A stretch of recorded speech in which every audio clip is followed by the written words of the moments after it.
Hello and welcome to Stampscaping 101. We're going to do a slimline type of format here with some silver foil. I keep wanting to say cardstock. I don't know what they call them.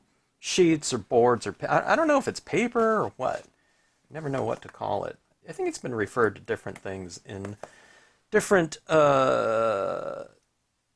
postings and whatnot. So I don't know. Call it what you will. But it is like this mirrored chrome surface right here. They don't call it chrome in the description. They call it silver. But I have just been loving working with this type of thing right here. Okay, so what we're going to do is we're going to use some Brilliance white and black on this card. So I just tried that combination for the first time last night, and I really love the look. For me, in the way that I'm going to be using it, it requires a little bit of planning, okay? So I'm going to stamp my imagery over the top of some white background textures, and I guess you can call it imagery. I'm going to put some clouds back there using that Brilliance ink. The Brilliance inks are the ones that are going to be able to dry on this paper. It'll take a while though, okay?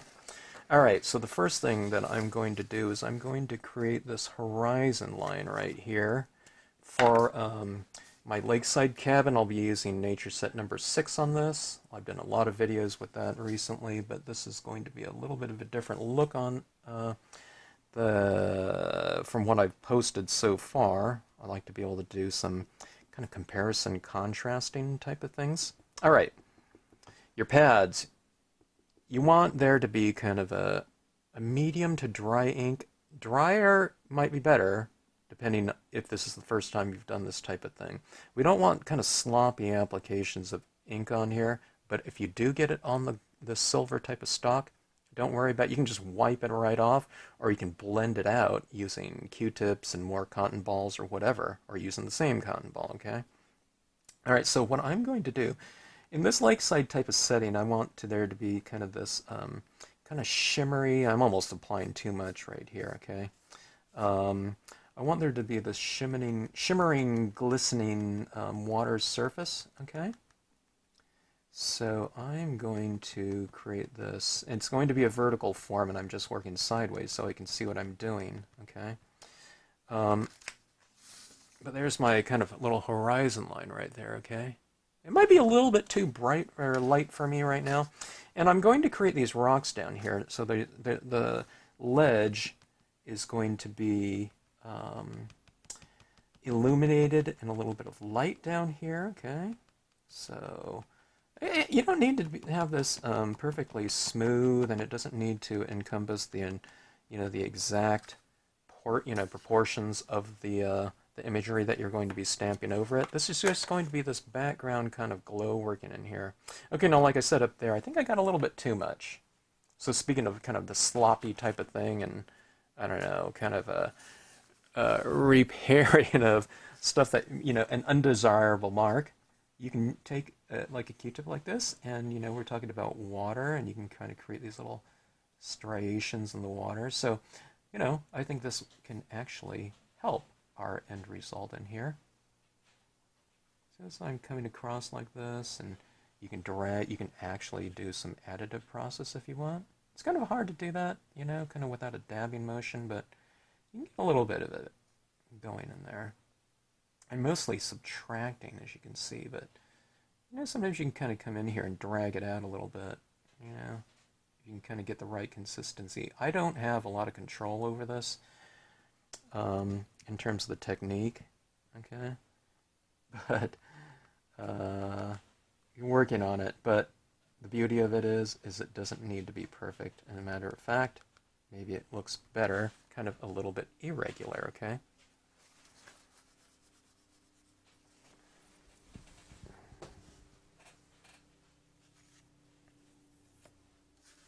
Okay, now my cabin, lakeside cabin like that, there's a little cabin right here. See those little windows right there? I usually do it with this little white paint pen to make that stand out a little bit more. But here's my thing. I'm going to try to, let me see where it's going to stamp out.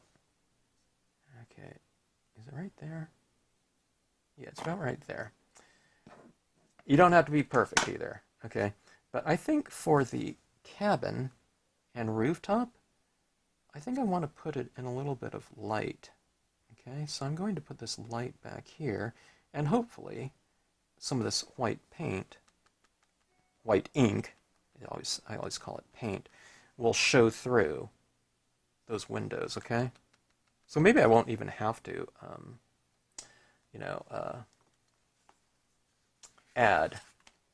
create an additive process after I stamp the image out. We'll see, I don't know. Okay, so let's add in some clouds. I love the way these clouds look on this silver stock right here, okay? You just rip your tail like that. Halfway on, halfway off. Don't go onto it with a real, slot. That one's almost too sloppy, juicy, okay? I'm getting too much on there. Kind of blot it off a little bit. And when you do this, and when you work in a very kind of gradual fashion, it is almost impossible to make any kind of mistake because it takes so many tappings for it to even kind of show up there, okay? So you want to tap it on there like so. I'm getting some little blotchy marks, but we can blend those in, okay? So I'm not even just going only for the edge, and kind of keep working a certain edge like this to get certain areas a little bit lighter, and then have certain areas a little bit darker from less ink, okay? So you kind of oscillate it. So we're off the hook. You don't have to go for these perfectly smooth applications. In fact, I think it looks better if there's different, portion, like where I just scraped into that right there. It looks better, I think, if it has a little bit more irregularity in terms of the amount of ink applied, okay? So after you get that done, and we have that edge right there, kind of go a little bit above the edge too. Go freehand like this, without a mask, and go above some of those clouds like so. And then fill it out down here, make the cloud kind of come down here, and you're kind of giving it a little bit more body, or a lot more body, okay? You can come down all the way if you want to, and put it right on the horizon if you choose. It's really wherever you want it to go, okay? So see that cloud like that? It's nice and kind of billowy and soft over here because I went above it over here, but I didn't really apply too much of it over here, so it's more crisp. So you have this oscillation of kind of soft and sharp, or sharper. It's still a little bit kind of soft because you're using a ripped paper towel, so it kind of gives it that real kind of organic type of natural type of feel to it. But then, you do a lot more blending like this too. Okay, let's come down here and add a few more, like so. Our tree line from the lakeside cabin is going to go down there too, so hopefully that stamps out really nicely against this, but I can make the tree line of lakeside cabin stand out a little bit more if I make the area behind it lighter. Does that make sense? Because the silver kind of looks like it's dark unless you have some light reflecting off of it. So I don't know, this is all kind of theory. I don't have my technique, worked out completely. I think it's always going to be a work in progress, so but we'll see, what works out and what doesn't here. Okay? So you have these clouds like so. All right. Let's work it up a little bit more, okay? Let's not spend too much more time. I do want this to be, relatively kind of quick card style of exercise here. If you're doing this as a stamp along, thanks for joining me. I always enjoy stamping with you. I love it when people give these techniques and whatnot a try. If you run into any kind of difficulties or anything like that, with this one, it's going to be more of the clouds, I think. It could be, and it gets a little precarious too sometimes when you stamp over the top of kind of this wet pigment ink right here with your imagery, because your stamps are going to want to slide a little bit, and that's what I'm still getting used to. I just stamped a piece yesterday, and they moved a little bit on me as I was stamping on there. So like I have to kind of remember to to really be mindful about my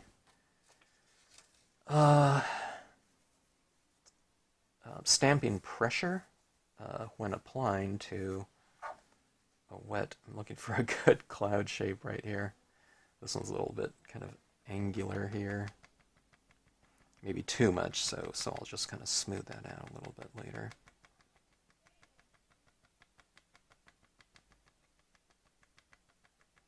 So you can come in there like that. You can kind of move this around like that. You don't have to all just stay straight. You can kind of go like this and, you know, just move this towel whichever way you want it to go.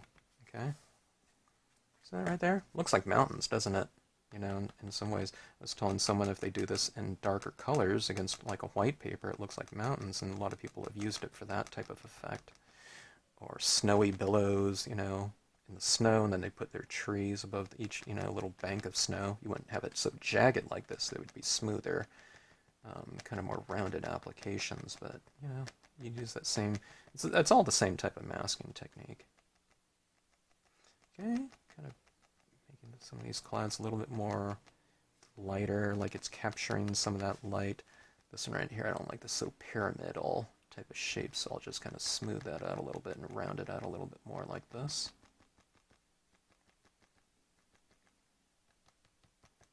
And we'll just kind of fill it in down here.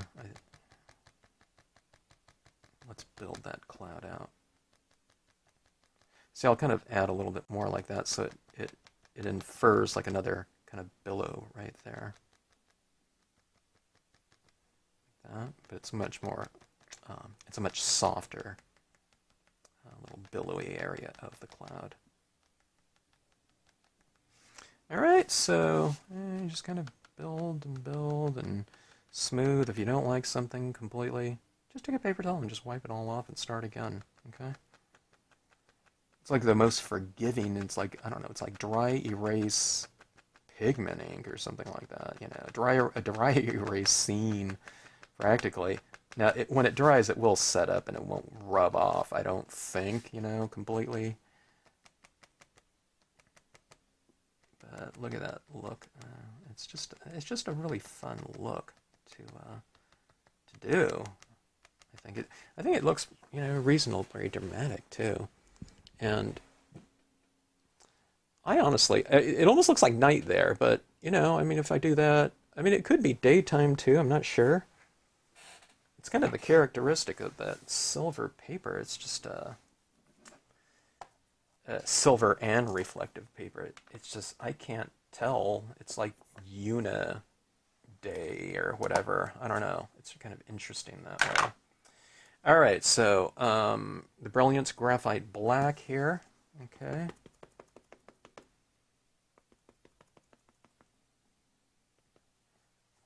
Test print. Sometimes the stamp looks like it's just overly inked up with this thick ink. Yeah, it looks okay. It's a little bit juicy in there. I don't want it kind of filling up my details, but I don't know. I just be kind of careful about it. Okay. All right. Here's the thing that I find the most precarious about this type of process. Right, I got my fingerprint right there. Is stamping such a juicy, wet stamp over the top of wet ink that's on a slick surface like that, you know, also. So okay, now here's what I'm doing. That's kind of the horizon line right there, so I'm going to go for that horizon line roughly about like so, okay? Roughly. I say that because if I don't get it, I hope my head's not in your way here. Try to go a little bit higher.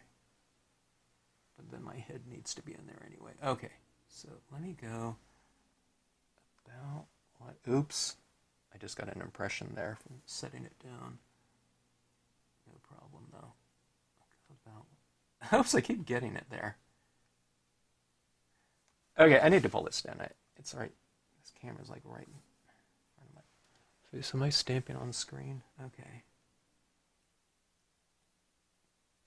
All right. Now, when I laid it down there, I didn't feel it move, which is a good sign. Okay, I stamped vertically and, I don't know, with conviction, maybe? It doesn't mean you do it fast, though. Okay. And also, it's like my question is, if I'm kind of stamping wet into wet, is the ink transferring to the paper? Because if you stamp wet into wet, sometimes you pull it off and it's like a vacuum. The ink came off, so it didn't transfer because the ink on the surface was wet. So that's always my questions here with this type of thing. And I don't know. It looks fine. I got a little bit of that double stamping there. I can see it right there in the trees, but who cares? All right, so see that, and the rooftop's lighter. It can stand to use a little bit of that white pigment ink in there for a little bit of light coming, a little more light coming out of there. But see, there's that, um, that light reflecting off the water surface, like we see, out in whatever the real world. Okay, let me see right here. Got these sloppy, juicy. Stamps right here. Let's get the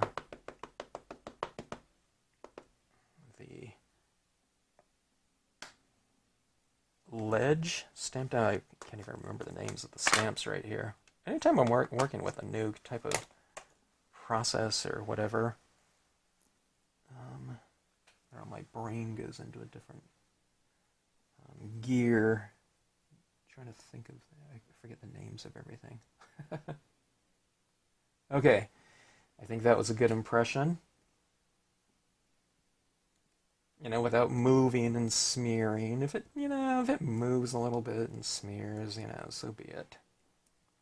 Don't let that bother you too much. I mean, I smeared up there with those trees because I got those double stamps on there. Okay, so here's, I don't know if we can see a lot, but see, there's a lighter area in there. Here's the silver around there, but so I put that white pigment ink down there. So I think it stands out a little bit more. Like that rooftop. We don't really notice it too much, but it's white. Otherwise, it would be like this color. So it'd be really dark in there had I not, added that white down there. So, see what I mean? If you know where you're going to put something, and like I said, it doesn't have to be a lot of it down there, or it doesn't have to be perfect. That white back there. I think that works just fine. I just kind of blotted it around in there. If I stamp that ledge higher or lower, so be it. It would be fine, I think. Okay. Let's get some foreground pines in here. I'm kind of debating on whether or not I want to stamp the water pattern. Oh my gosh, here's the question. That might be kind of interesting. Okay, here's the water pattern right here. I have like Platinum Planet and Starlight Silver. I think it's just too good of an opportunity to not take advantage of. Let's try one of these silver inks down there in the water, okay? I don't think I want too much. I don't think I want that much of it. So what I'm going to do is I'm going to wipe off some of that. See, I'll even put a streak right in the middle like that. Okay. And let's go for some of these water texture. I'm going to stamp this lightly too, like this. Okay.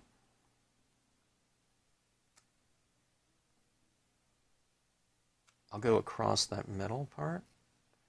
I'm getting quite a few impressions out of this one inking as well, but I don't want it so prominent, okay?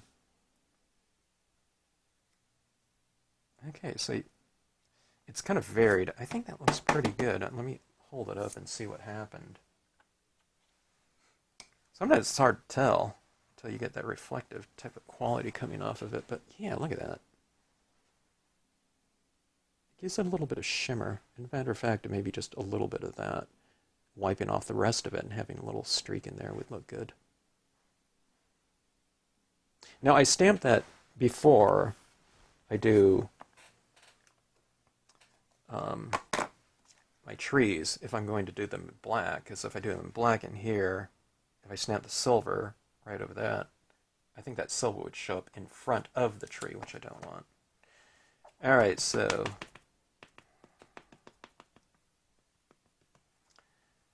pine tree to give ourselves some. It's always kind of a thing. Where do I hold the card?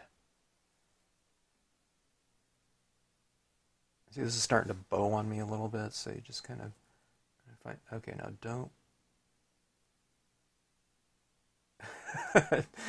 don't smear these final imagery impressions. I'm telling to myself.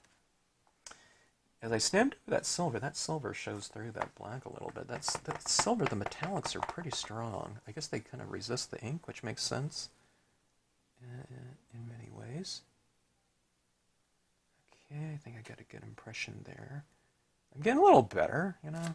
It doesn't take a huge amount of practice, but I think I'm being slightly more mindful of it. That being said, watch me smear the next one, right?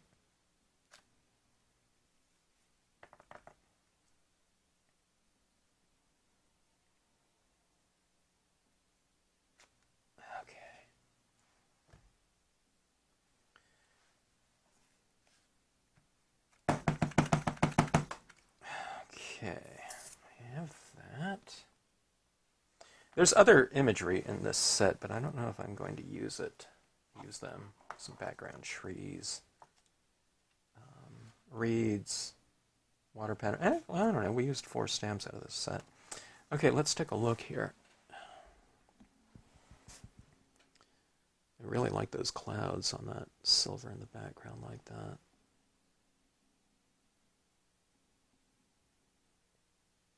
I think I'm going to put some light in that cabin right there. All right, my trusty Miaosun acrylic painter. Marks on anything. It's a good thing for that because it marks on this paper just fine. All right, now I have to kind of find my angle to get in there. Let me move this paper out of the way. This is a little bit of a sloppy process right here, working with all these kind of wet inks, but I think it's worth it. You know, I'd really recommend giving this a try. Just the look of it, I don't know. It makes for an interesting surface, and that reflective quality when you're looking at, you know, the finished piece and you're changing the angles, it becomes very much an interactive end result because it looks different depending on. It's almost like there's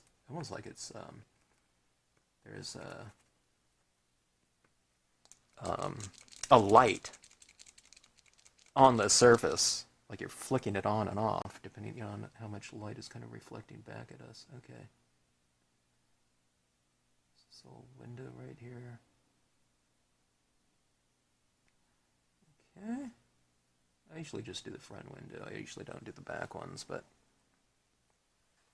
I don't know, maybe it is a nighttime type of scene if you have that light on in there like that. It just makes it so much fun, though.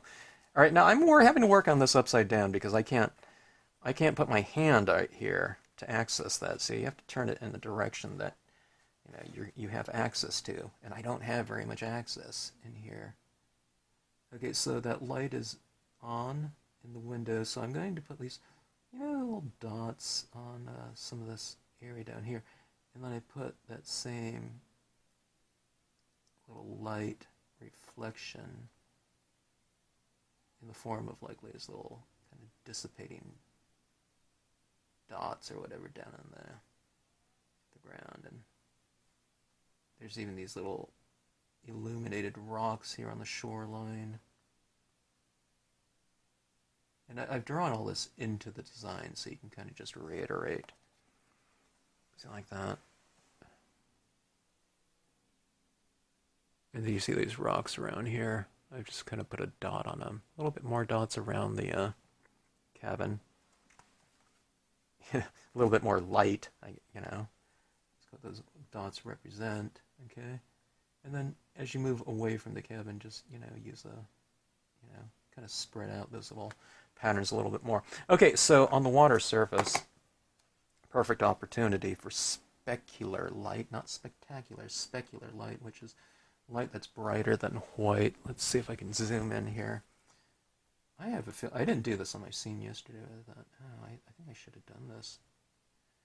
See this in the center, this little column of white that I added in with the pigment ink. I'll add a few little dots like this, and then as I kind of move away from that, I'll use less dots. But doesn't that look like, you know, kind of really interesting, kind of sparkly light coming off the water surface? I used some gem crystals in my scene last night, but I think these, even just some little white dots, are really quite spectacular, or could be, because they really stand out against that background like that. Look at that.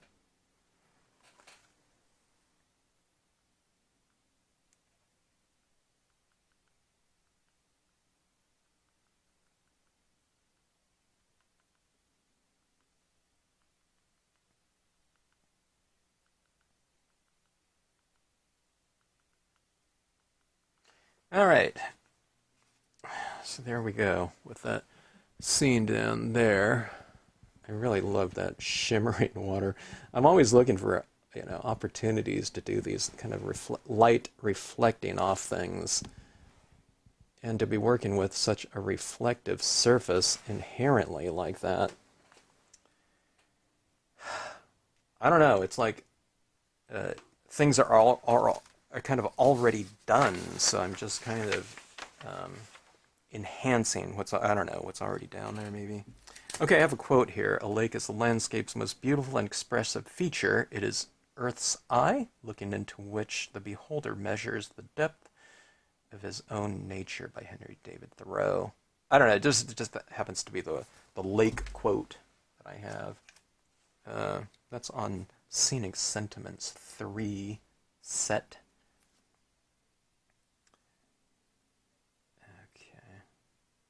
Put these into sets because otherwise I would have had like hundreds of quote stamps, you know, and you would have had to come up with a different plate for everyone. So it's better if they're in a set like that. I kind of group them roughly in terms of kind of themes like sky types of things and nighttime types of things, and I don't know, general things about, you know, kind of walking a path, you know, it's all kind of metaphors.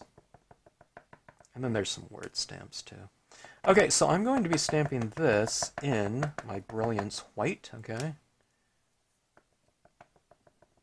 Things like this too, I mean, you could, well, I don't know how, you can clear emboss something like this too if you want to go for a kind of a faster drying of something. Alright, now whenever I do a quote like this, when I'm just free stamping it like this, I like to kind of do a little test print, you know, to get my bearings on it, okay? This is on the Blue Star Dream, which I love doing. Whoa. Can't have your, anything touching anything right here. You know, if my cloud wiped off, I could just easily just add it back in there with the cotton ball, but I don't want to wipe into my imagery. Okay, so I'm trying to figure out the, you know, where the ink is on my pad too. Okay, let's see. I'm going to throw it right here.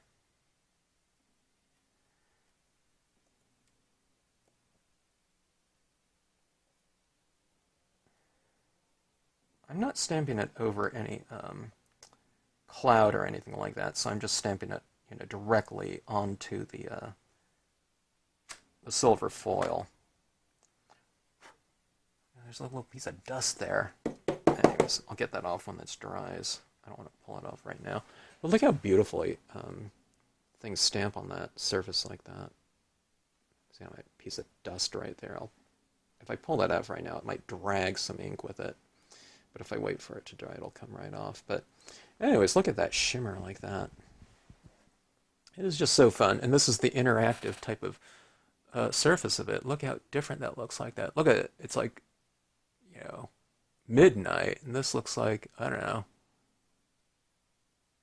just a different time of day depending on, you know, how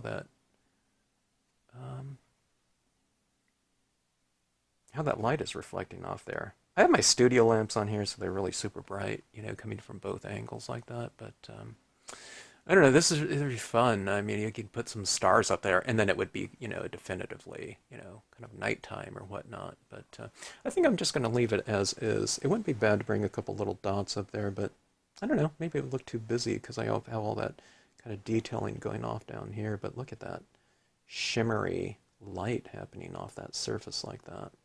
And just you can see my camera and everything in here, so it's hard. It's so hard to really get a good photo of things like this because everything's in the shot. I'm in the shot right there, but I don't know, just so much fun, and I don't know. I'd really recommend playing around with this. It's crazy to think, but if I got down to an end result like this, I think I could probably wipe that all off still at this point in time. I don't know how much the acrylic paint pen would come off because that's designed to be used on something like glass and everything like that. But everything else is really you know, workable, if not just completely removable too. So I don't know. It's just a fun look. So foils. I'd like to get some blue ones, some red ones, some green ones. I saw somebody post all kinds of different. I got to get out of the scene here. Some different colors, and they looked awesome. I think I love the red one a lot. So I don't know. Play around with it and see what you think. And if you do, let me know how it goes. And I hope you have a lot of fun with it. Look at those clouds and how much depth, a super reflective surface can give to them. I don't know. Too much fun. Oh, we could have done those types of reflections down here in the water too. I'll have to do that sometime. Or I'll have to put a moon up there and maybe put it down here as a reflection. All kinds of different possibilities. Lightning. I don't know. It's whatever you want to do. Slimline card. A lot of room for sky and water down here. Quarter page card would be about that big, but you can do a smaller one. And it just end right here. But wouldn't that look good? And then you can even leave this open, and you can have a quote down here in the water, too. I've done that before, and that's pretty fun. All right, anyways, thanks for watching. Thanks as always for tuning into the Stampscapes channel. If you like this video, please hit the like button, subscribe, etc. And we'll see you in the next video.